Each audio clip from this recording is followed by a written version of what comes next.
Hello, everyone. Dr. Jamal Sandidge, National Director of Technical Services from NISIS Corporation. And today I'd like to just go through a few things with you on termites, the biology and behavior, and also look at some of the various pros and cons of the different termite treatments that are out there on the market.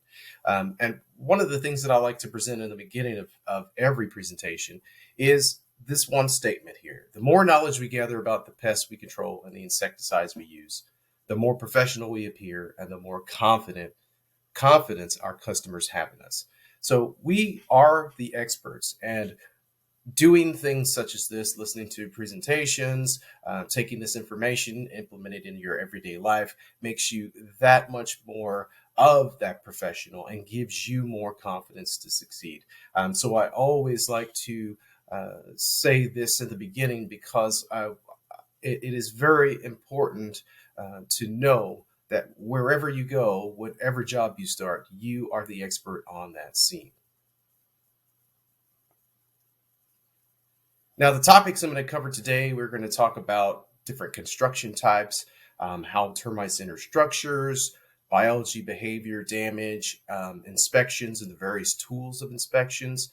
And then we'll really dive into a lot of the control options that are available and then kind of dial into their strengths, weaknesses, and talk about the differences between primary construction, new construction treatments, remedial treatments, and then go into some of the things that are changing in construction that really make our lives more difficult when we're doing treatments for termites. And also, the last thing we'll talk about the causes of treatment failures and how to avoid those failures in your applications.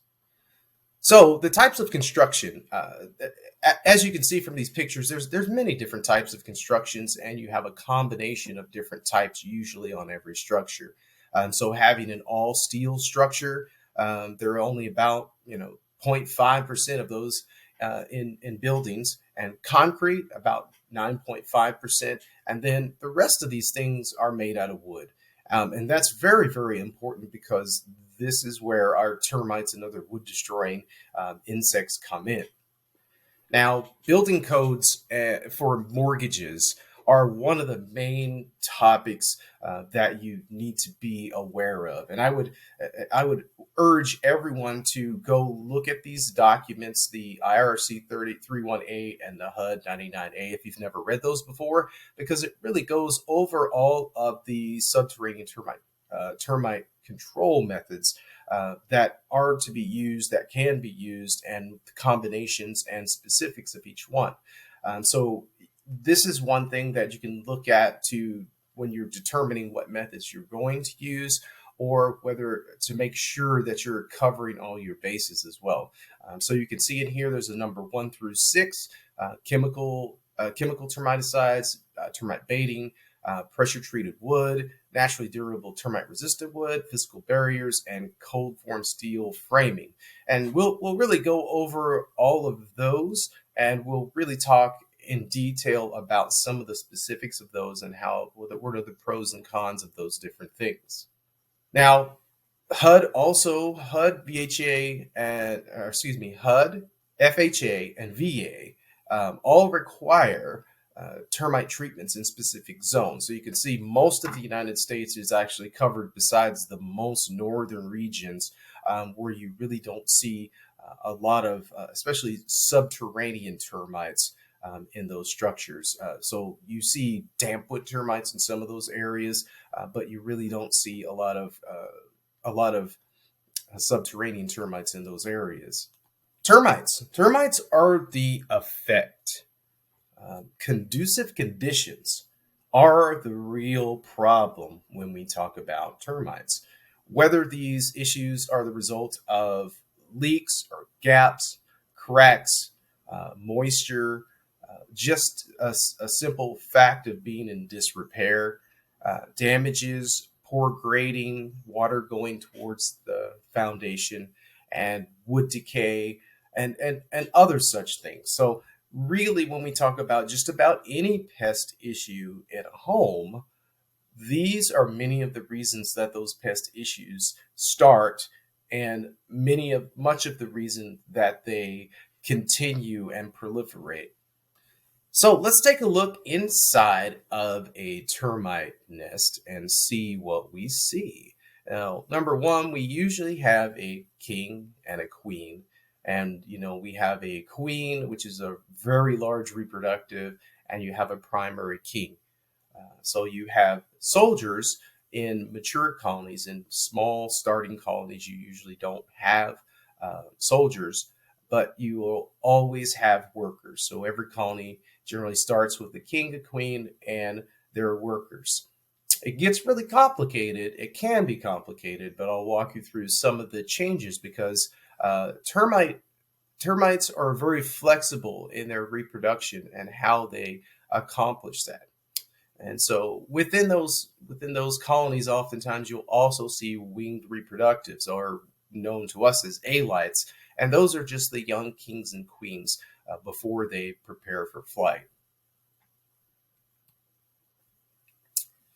So the king and queen, they do live in that central chamber, so they're very much usually impossible to find without digging deep into the nest and finding wherever that central chamber and that central nest may be. The queens located in each colony are egg laying machines. Their body is enormous compared to her offspring, especially the workers. Now, this queen can lay about 2,000 eggs a day and live for more than 25 years. So this is a very large production of eggs per day, and considering how long they can last, it's understandable how termite colonies can grow so fast. The peak egg production in the queens is about 10 years. So after 10 years, their egg laying potential drops down. And the kings only live about 1 to 4 years. And so the king's life cycle generally ends around or coincides with when swarms occur and the alites leave the nest. Not always, but a lot of times it does that. Eastern subterranean termites, they need to maintain an extreme level of humidity. And they need to also maintain temperature in their colony. So when the temperatures drop too much, their reproduction slows down. If the temperature is too high, the egg laying and also colony survival is in jeopardy. So bringing in moisture, bringing in humidity, and digging chambers that are deeper sometimes or more shallow sometimes is a key to colony survival. Now, let's go through the termite life cycle a little bit. Now, we have a king and queen that came generally from a swarming event. And that new king and queen, that queen lays eggs, and those eggs develop into nymphs. So those nymphs go through 3 instars, and development from egg to adult takes anywhere from 2 to 7 weeks. Again, this depends on the temperature at which the colony is found or which the colony is regulated. Now, as I said earlier, colony growth is kind of flexible in termites, and the king and the queen, mostly the queen, produces pheromones to regulate the colony growth, to regulate how many workers and how many soldiers and other things that occur in the colony. And as those colonies mature, some of those nymphs start molting into soldiers and workers or other reproductives as well. So the larval stages of the young nymphs develop into these various aspects of the colony. Some of those alites that are produced, those winged reproductives, may actually stay in a colony and serve as secondary reproductives. Now, this is very much more likely if the queen is older and the egg production has kind of slowed down. So you'll have those secondary reproductives that can be produced in the colony, and also the alites can drop their wings and end up as secondary reproductives in their own colonies. Also, in these colonies, if needed, the workers will develop into tertiary reproductives as well. So this is where your colony growth is very, very flexible. If the colony needs more workers, some of those alites may lose their wing buds and become these kind of false workers, or these pseudogrades. We also have the primary reproductives that can be replaced by secondary reproductives. So if that egg laying capacity goes down or the queen dies, several secondary reproductives can take over in the colony to help that colony survive. So these alites, again, as I talked about, the kings living 1 to 4 years, these alites, or these or the reproductives, are produced only really in mature colonies, so anywhere from 3 to 5 years. So when you hear of swarms in buildings, you know that those populations are at a bare minimum 3 years old, and they've been probably damaging the facility, or that wherever you're doing your applications, they've been damaging that for 3 to 5 years at a minimum. It can take longer, especially if you have colder climates, but generally this is the average, from 3 to 5 years. Colonies really reach full maturity in 5 to 10 years, but as we say, as they start to reach maturity, you can start having the alites that form. And this is especially true when they run out of their resources. So they may be feeding on an internal wall, and that internal wall gets to the point, as you see in this picture, it gets to the point where you transition from untreated wood to treated wood, and that colony may have just exhausted all the resources. So you may have swarms that occur because of that reason as well. But colonies usually contain mature colonies, anywhere from 50,000 to over 1 million termites.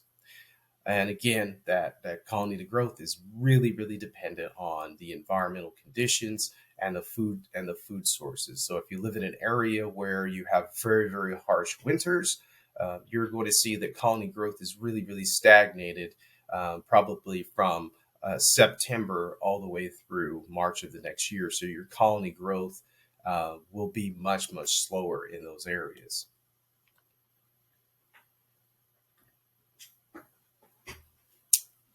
Now, termites are found in many different wooden structures, but generally they're found most often in wood that has been slightly decayed. And so generally this is just when the wood gets wet to a saturation point, past 20.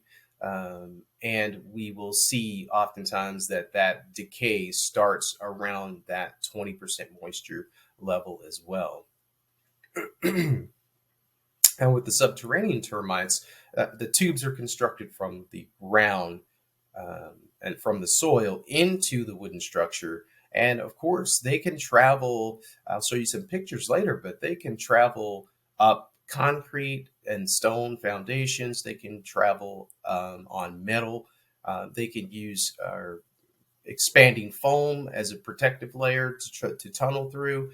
So there are various situations where subterranean termites, show up in an attic. And this is because they've found the source, they were attracted to the source, and they moved all the way from the ground up through, 2-3 floors of a house to get to that wet, slightly decayed wood. And this is just a reminder here to show you where termites are most likely to be found, and also showing the HUD map again, the HUD FHA map again, to show the very similar situation in why those termite zones exist.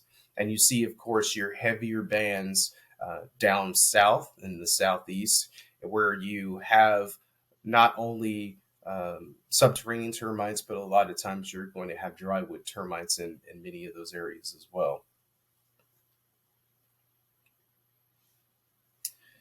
So Subterranean termites really do not need, wood in many cases to survive. They can survive off of anything that's composed of cellulose, as in you see with this box.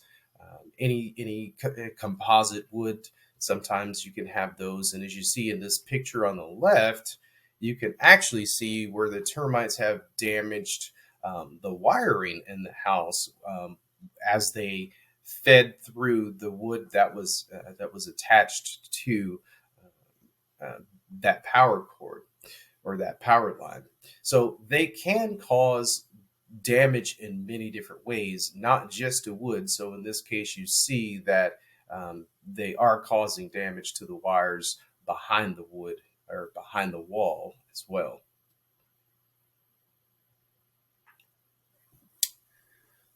So, what is it about decayed wood that is so wonderful? Decayed wood is eaten faster because it's softer.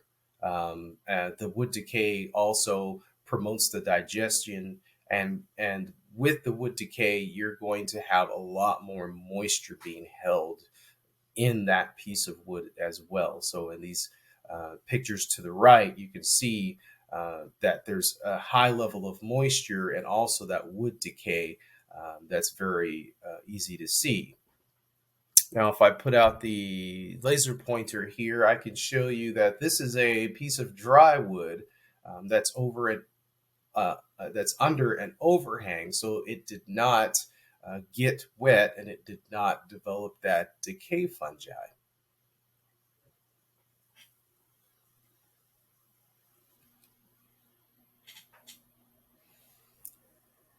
Now, drywood termites are a little bit different in the fact that their colonies are often smaller, and they contain a few hundred or a few thousand individuals depending on when you catch that life cycle. The infestations are usually localized to one specific area.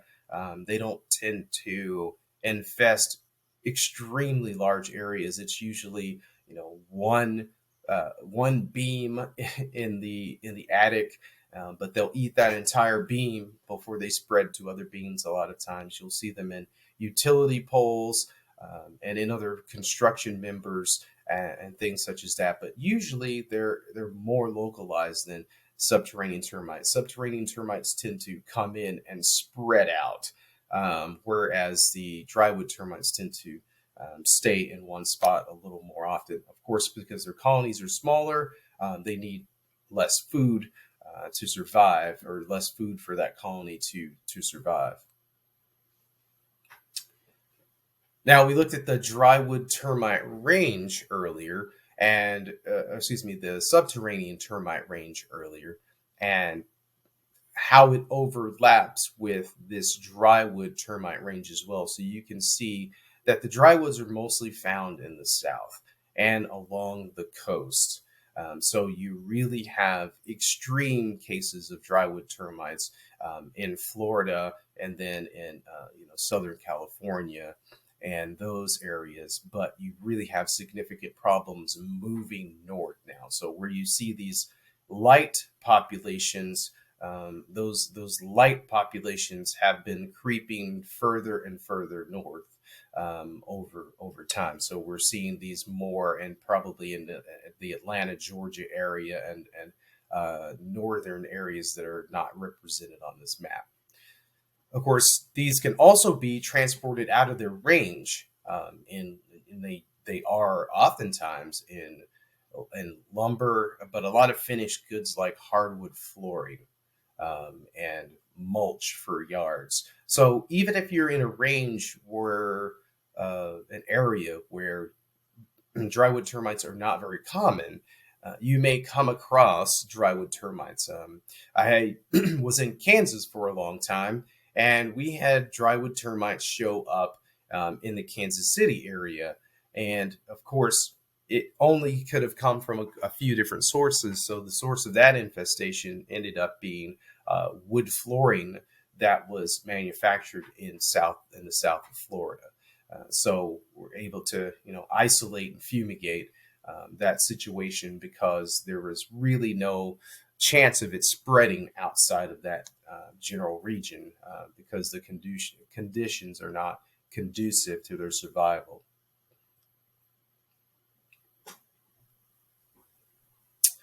So, what else makes drywood termites more difficult? Usually, multiple colonies are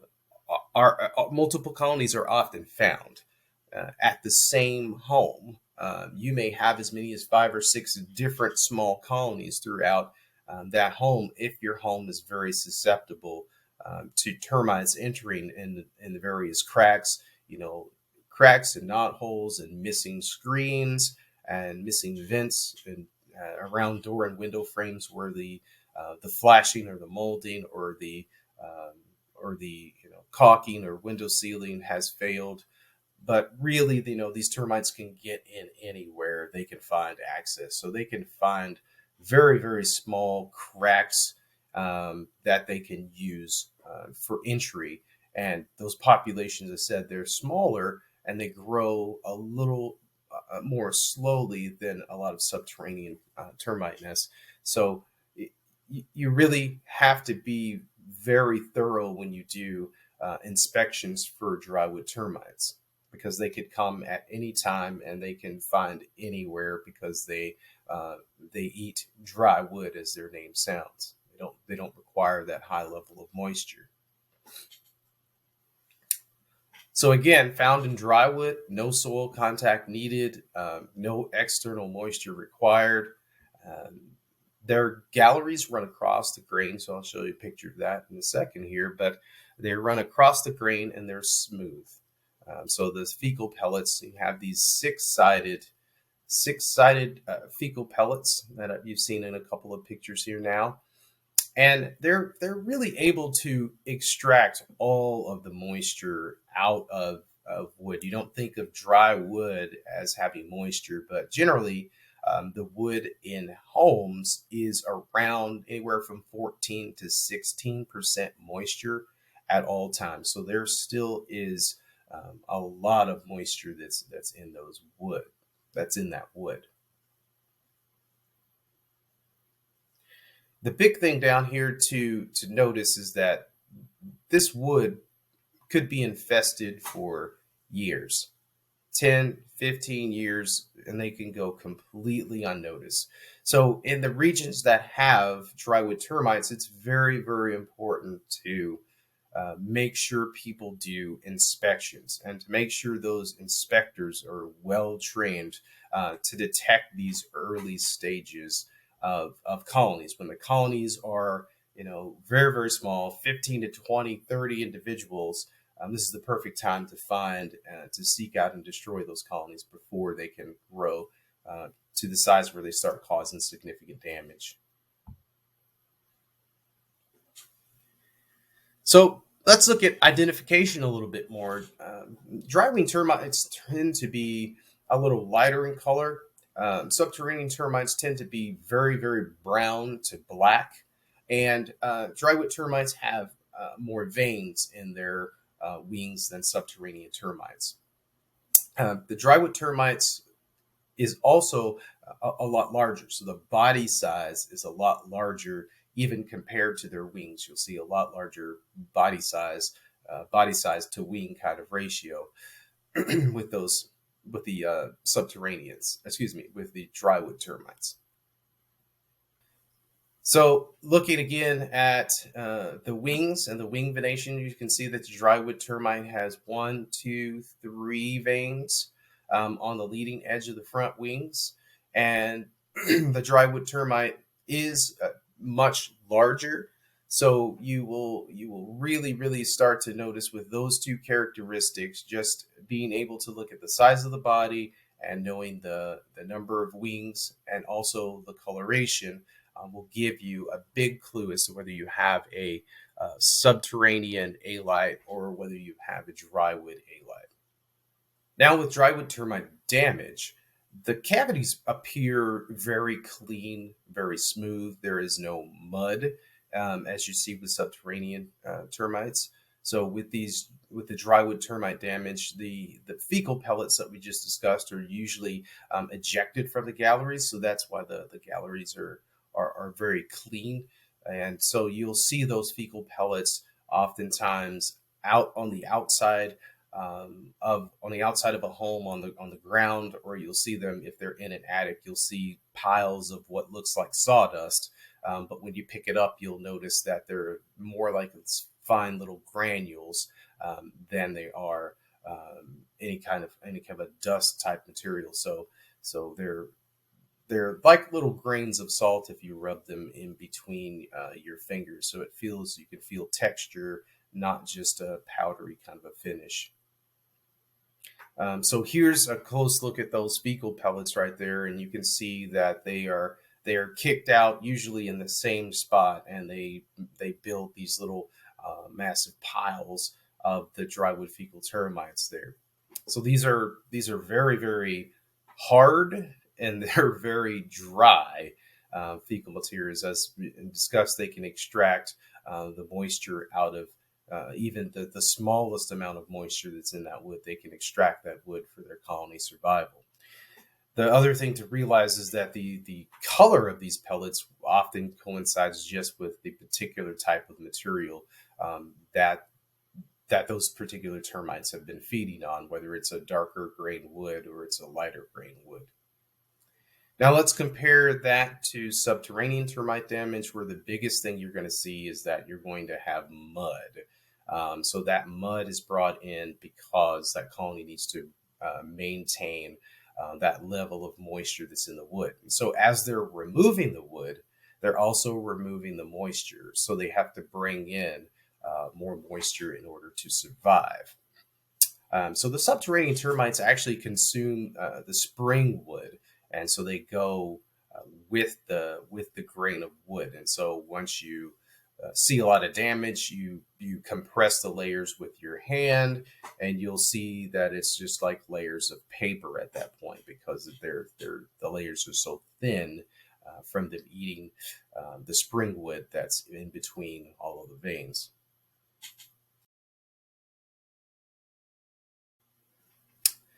Now, this is over on the right side. You'll see a utility pole, and this is one of the things. This picture was taken in Southern California, and one of the things you see is that you have drywood termite damage, but you also have fungal decay, and those two things just always seem to ride together, because when you have moisture in wood, usually you're going to get a fungus. The fungus breaks down the wood, and the termites are even more attracted to that wood that way.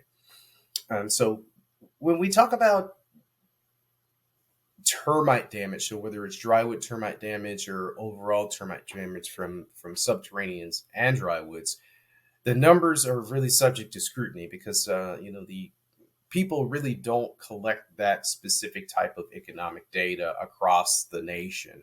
So you'll see estimates anywhere from $3 to $7 billion in damage annually. But there are a few places like Georgia where they actually look at these numbers. And in 2001, for example, the economic losses were at $10.5 million. And so you add up that cost across all of your states, and you'll see that those numbers can rise pretty quickly. And you just know Georgia is sort of north in terms of the severe termite damaging states. So really in Florida, Mississippi, Alabama, Texas, you have a lot more damage than you generally would have in those areas.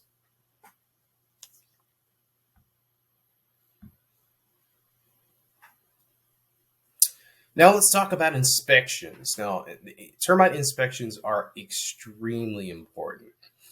So you're really not looking just for termites under most circumstances. You're really trying to identify the conducive conditions, because the easiest way to find termites is to find where the conducive conditions that would lead to termites exist.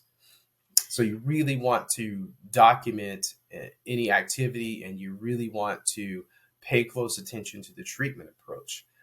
And one thing that I will say, as a primary statement, is once you find termites or termite activity, do not quit your inspection. Do not cease your search. Keep searching for additional entry points and conducive conditions. There have been a lot of circumstances and also lawsuits where someone may have found one termite trail on the backside of a house leading into the house, and wrote down termite activity requires treatment. However, if they had kept their search, they would have eventually found out that the entire wall on the opposite side of the house was missing because of termite damage. And so, you really saying that you found termites and that it requires treatment is really not all that you need to be aware of, because you may be missing the big picture by seeing one little area of termite activity and writing that down on the form and calling it a day. So really keep your eyes open. Don't quit. Keep searching for additional entry points. And those entry points can be just about anywhere. If you're talking about drywood termites, you really want to look on, you really have to go everywhere from the attic to the basement. With subterraneans, you really want to focus on the foundation, any crawl spaces, and especially places like the garage that are going to be over solid ground. Underneath the houses where porches are, because you're really going to have a lot more moisture in those areas. But realistically, the search could start anywhere and the search could end anywhere, especially when you're really talking about drywood termites. So there are a lot of tools out there. One of the ones that is most recent is the Termitrack, and the Termitrack is many people have used as radar, thermal, and moisture detectors. It has gone through many iterations and improvements over the years. So it's really your all-in-one sensor. You really have a lot of people now using FLIRs to look at walls, and if you're really looking at especially at subterranean termites, you're going to see differences in the thermal pictures. So the same as you would see a beehive behind a wall, you're going to see areas that just don't look like they should, and give you an area to focus your attention on as well. So there are acoustic emission devices and other termite detectors on the market as well. Of course, you have canine detectors. So there are a lot of sniffer dogs that are used for this, just as, before there were bedbug dogs, there were termite dogs. And you are still able to, this day and age, to obtain termite dogs. But now let's focus on primary, preventive, and remedial treatment. So we've kind of talked about the biology, behavior, some of the problems, and now let's kind of focus on the treatments to those situations. So the one that most people are familiar with is a soil barrier treatment, or your typical kind of trench and rod using various compounds, mostly the tall star, premise, termidor. Those are the primary ones. Termite bait stations, and there's termite bait stations that include Centra, Trelona, Advanced, but there are dozens of different termite bait stations out on the market. Pressure treated wood and naturally durable wood. Now, this is something that rarely gets talked about, because you actually can build an entire house out of pressure treated wood, but it's not generally very cost effective to do so. And you can also use naturally durable wood, and these would include things like mahogany, which is extremely hard, and termites don't feed on the wood, or wood that produces natural repellent chemicals. So these non-chemical and physical barriers. So really, we're talking about termite mesh in this situation. So there are things out there like microwaves and heat and cold, but for the physical barriers, we're really talking about termite mesh, which is actually still used quite frequently in some areas of the U.S. We have spot treatments, and these spot treatments can be anything from a foam to a liquid to a dust. We have fumigation, and fumigation, of course, is is almost exclusively used for drywood termites. I think there are a few when you get into some of the more voracious species of subterranean termites, just to stop their destruction fast, like your Formosan termites. And then we have the last one down here, field applied wood treatments. So this is we have things like bifenthrin and polyglycol borates, such as boracare. Now, looking at some information from PCT Magazine, you could see what people are really out there doing in terms of termite treatment. So you're looking at liquids only in this category, the 42%. You have baits only, about 16% of the responding market. And you have a lot of people who are actually using both. And so that is very, very intriguing in terms of a service, because a lot of these are remedial treatments that we're really talking about, because you're doing a local treatment with a foam, a liquid, or a dust, and then you're doing maybe bait stations around the perimeter of the house as well. So something that's and these are fairly recent results in 2022. Now, looking at just an easy visual comparison of these, we can see a physical chemical barrier is applied underneath the house before that house is constructed, and it's backfilled, in with the dirt once the final grade comes in. The bait stations are put around the house at various points. And there's a lot of debate out there on, where to place the stations, how far apart they should be, those sorts of things. And then if you look at a field applied wood treatment, and that's your polyglycol treatments, polyglycol borate treatments, you're going to see that a 2-foot band is applied to all of the construction members as the house is being constructed after the house is dried in. So those primary treatments, the soil trench and rod treatments, they're difficult to do sometimes, and it is very easy. It's fairly laborious to do these as well, but it is one of the most tried and true termite treatments around for subterranean termites. Now, does this stop drywood termites? No, it really doesn't, because you're actually only treating the soil and the soil around the foundation.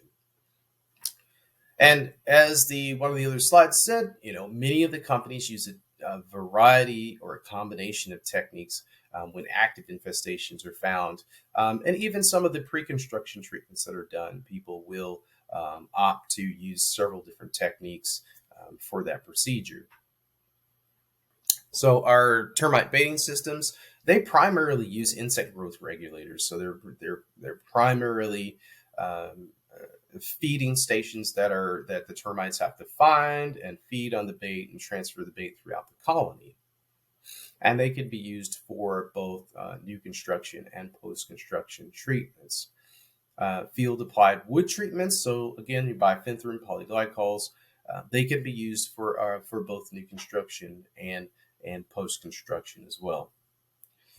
Fumigation, on the other hand, is more of a remedy for drywood termites, and is only considered a post-construction or remedial treatment. So you can't fumigate a house as a pre-treatment. So there's a bit of a difference there. So when we talk about spot treatments, we really are talking about direct application to the voids and the galleries that the termites are found in. And so for spot treatments, you could use these for drywood termites, or you could use them for subterranean termites. And so you'll see things like Termitor foam, Timber Professional, which is found in a dust, but it can also be used as a liquid or a foam. And you have the Taurus Dry as a dry flowable or a termiticide. Now, one of the pictures down here, you can see this is a picture of some termite mesh that's going in around close to the bottom of the foundation to prevent the termites from coming through. And over here, of course, you see some pressure treated lumber that's being used in the walls. And a lot of times you'll see pressure treated wood being used below grade in houses because it's more susceptible to termite feeding. But many times you won't even see that. You may see a sill plate that's treated going down, but then all of the studs coming off the sill plate are not treated. So these liquid soil barrier treatments have an extremely long history, of course, going back to chlordane and DDT, and you have active ingredients for many classes. You have your borates, you have your organochlorides, organophosphates, pyrethroids, neonics, and of course we have one of the most commonly used now, the phenylpyrazoles or the fipronil. And we have, some newer categories that are coming up that are not in products that are out there and available on the markets. You also have a few miscellaneous categories. There's things like orange oil and botanical pesticides, which are very much not mainstream and are tricky to use and ensure that the colonies have been eliminated or controlled. And if you are looking for more information on the kind of the history, evolution of termite control, this is a very good article that was produced by Faith Oy.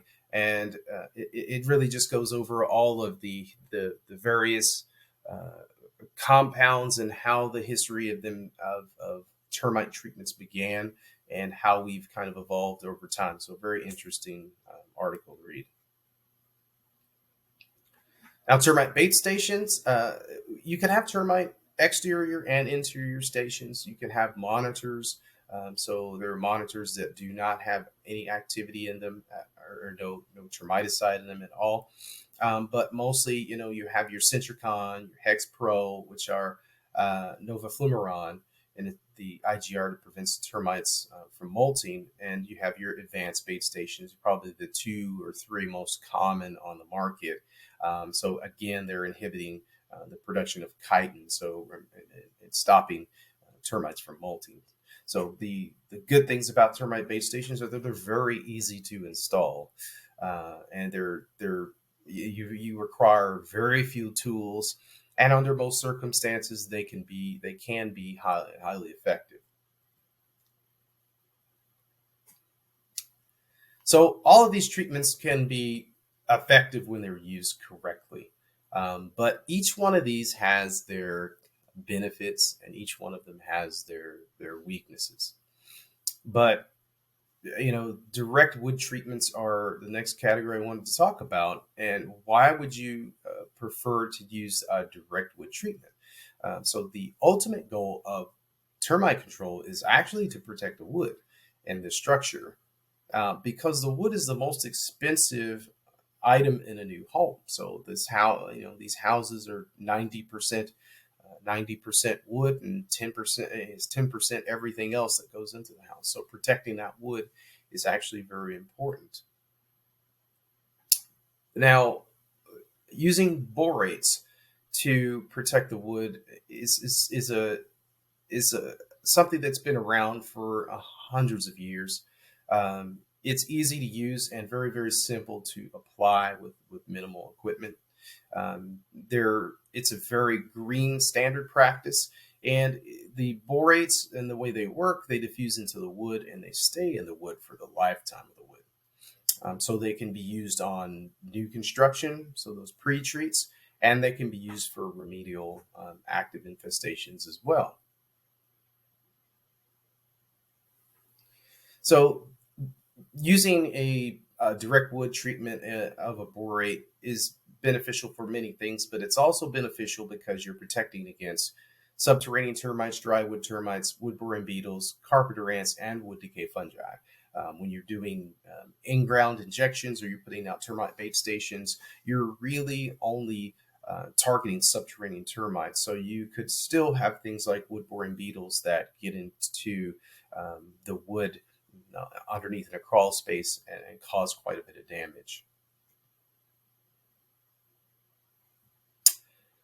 With these wood treatments, oftentimes a blue dye is kind of added as a marker just for visibility to see where the treatment has gone.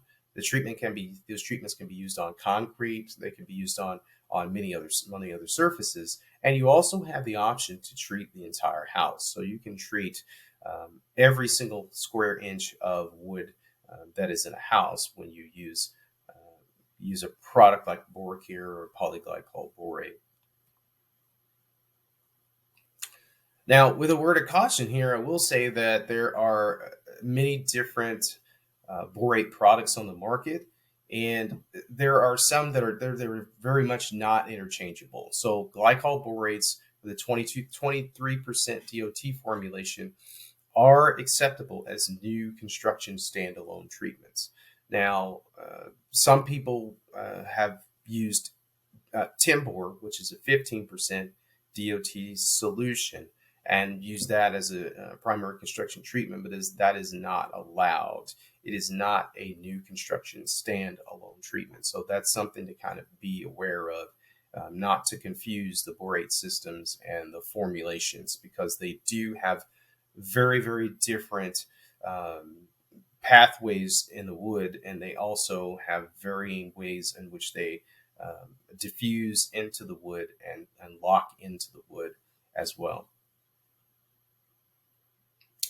Borates can be applied in many different ways, but spraying, misting, brushing, dusting, foaming, injecting into voids. So a wide variety of application methods for this particular product. And how do they work? They work by forming a toxic barrier. So when you're talking about polyglycol borates, they slowly diffuse into the wood over time, and then they really protect the entire piece of wood from the core out after a few weeks has passed. And it works, of course, as a stomach poison and inhibits energy production in the insects as well. And it also serves as a contact toxicant to the fungi. Now, when termites build tubes on these polyglycols, what happens is that the moisture from inside of the termite tubes basically reliquefies the borates in solution that are on the wood, drawing that borate into the tunnel. And that causes, this is why termites don't generally tunnel on borates, and they can't feed on the wood of the borate treated wood either. So again, every method can be effective when used correctly. Everyone has their strengths and weaknesses, and it just really depends on your preferences, your company's preferences, and the homeowner's requirements. Soil treatments can be extremely difficult, especially when you're talking about pre-treatments, because you're working around construction, you're working around rain, you're working around the schedule of the builder, and the upfront cost can be quite significant when you're starting out. You need hundreds of gallons of pesticide that are placed in the soil, and you need all of the equipment to make that happen. These treatments generally only last for 8 years, or approximately 8 years. So that means that any soil disturbances that happen, you really need to do retreatments as well. So we talked about making a home out of pressure treated wood, but that really doesn't ensure that you stop all the termites from entering the structure, because termites can tunnel over some of the pressure treated wood that's treated with micronized copper. If you go to Home Depot and see yellow wood, that's the type of wood this would be. But they can tunnel past all of this wood in order to find the one piece of wood in the house that is not pressure treated. And this is a picture of what happens in that case. You can look around and see that these are all pressure treated beams. But this one, for some reason, maybe either wasn't treated or wasn't treated effectively, and the termites found it. So bait stations can actually be very difficult to find because plants grow, grass grows, and also lawnmowers. So these stations tend to go missing uh, often sometimes, and they can, take significant time for termites to actually find those stations under many circumstances. So I'd like to show you this picture right here, and this picture is actually at my house, and we have this giant cactus growing.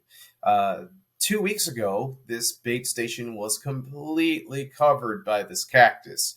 Now, I don't know about you, but I'm not going to stick my arm into a heavily defended cactus in order to check that bait station. So bait station placement is also, very, very important. Fumigation is less and less practiced because of the danger. There is no residual, and it is, subject to reinfestation the moment the tent comes down. It's very expensive, and as I said, it's very difficult to do. It's very, very much practiced in the southern states where we have such severe termite damage, especially where you have drywood termites, and especially where those drywood termites have gotten out of control. So you can also use synthetic insecticides applied to bare wood, but of course you're going to kill live termites, but you do not preserve the wood, and you have a very, very limited residual on that wood as well. Changes in construction types. The things that are occurring now is we see a lot more of this. We see a lot more of this closed cell and open cell foam. We see a lot of more foam structures. So concrete's poured in between the foam forms, and the foam forms are left in place. We see these SIP panels where we have foam that's in between two pieces of plywood, basically. And these all make our jobs much more difficult because the termites can go undetected until they've caused significant damage for someone to be able to see it. Other things to think about is that we have with energy efficiency, of course, we have more expanding foam, and the foam in this case is covering up the floor joist.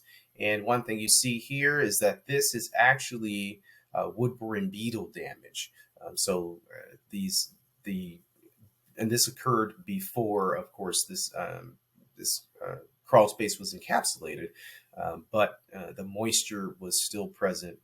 The problem already exists, and now we're encapsulating the problem so it can continue to occur undetected. We also have things like radiant floor heat. So when you're drilling through, you really need to pay attention to radiant heat and floor pipes and other things. We have slabs that are poured onto these foam beds as well now. So a lot of different things that are out there in the market to think about when you're doing your treatments. I always say you can do it, but sometimes you shouldn't. So the Home Depot's statement there is people really don't think about termites when they're doing things like landscaping. You see here they're using cardboard and newspaper to lay down underneath here, and that's just a termite target. One of the other things that happens a lot of times is that you have changes to the soil. So if you have a termite treatment that is here along the foundation 6 inches out, you've just destroyed that barrier by putting in new utility lines. So this happens a lot of times, even if you add soil to the foundation, because your soil is being compacted and you need to raise it up for water flow away from the house. Additions are another thing that disturb the soil and break the termite barriers. And also, your stations may get lost underneath here, or your stations were all removed from around this perimeter of the house before this addition was added. Another thing that's very common now is storm shelters and safe rooms. And so things aren't always what they seem. Underneath this porch is actually a safe house. So if this were a porch on a concrete structure, you might drill through it and think you're adding a termiticide, but really what you're doing is drilling down and adding termiticide into a safe room that might actually have a storage or food supply, contaminating that food supply as well. So you have a lot of, this is another safe room, so it's a hidden area behind everything else.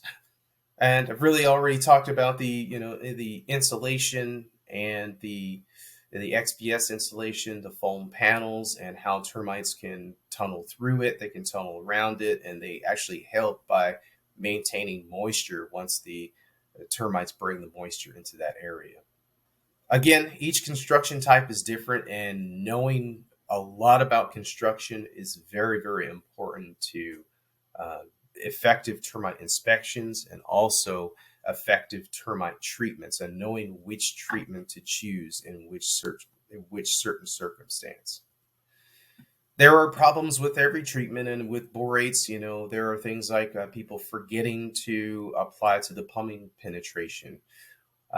Here's where a builder changed the plans and added wood after. So you see there's a blue hue on this wood, but there's no blue color on the bottom of this beam.